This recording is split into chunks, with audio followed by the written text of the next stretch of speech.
So we visited a couple, one of my field reps and I visited a couple that live on a beautiful setting on the side of a mountain overlooking Smoky Mountain National Park. It was kind of a modest home, but the property is $1 million property just for the view, as far as I'm concerned. He was a retired engineer from the Chrysler Motor Company, and she Okay. was a retired public school teacher.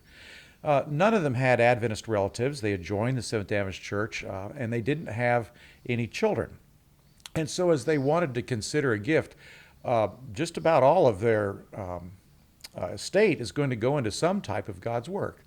So, as we listened to them, they were trying to decide what to give. They decided to give some to their local church, and they decided to give some to Pathfinders because he had been in the Pathfinder ministry most of his time as an adult in the church. So, he had a passion for that.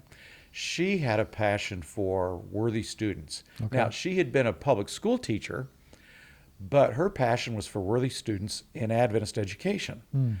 So as a couple, they were talking back and forth, how do we do this and exactly how should we apply this? And he ended up saying, I'm okay with giving it to worthy students, but I don't really want to give it to pencils and paper. Okay. I don't want it to go to the back office, so to speak. So as we talked and thought, I just shared with them, well, here's an idea. What do you think? Is this something that might sound good to you? What if you designated the funds you wanted to go to students to go to Worthy Student Endowment? Now, we don't have a Worthy Endowment yet, but we do have an endowment for the general fund, which is not what you were interested in. How about if you said, if the conference has a Worthy Student Elementary Endowment, the funds can go there. And if the conference doesn't have a Worthy Student Endowment, we would like to establish one with this gift. Okay. Oh, they loved that. They thought that was marvelous, and they're very excited about that. That sounds like a great idea. So you were listening to what they were passionate about, Yes. and you were coming up with a creative idea so that Yes. they could still accomplish what their goals were, Exactly. and not have it go to pencils and papers, what they didn't want it to go towards. Right. So, but what was the administration's response? Were they okay with that?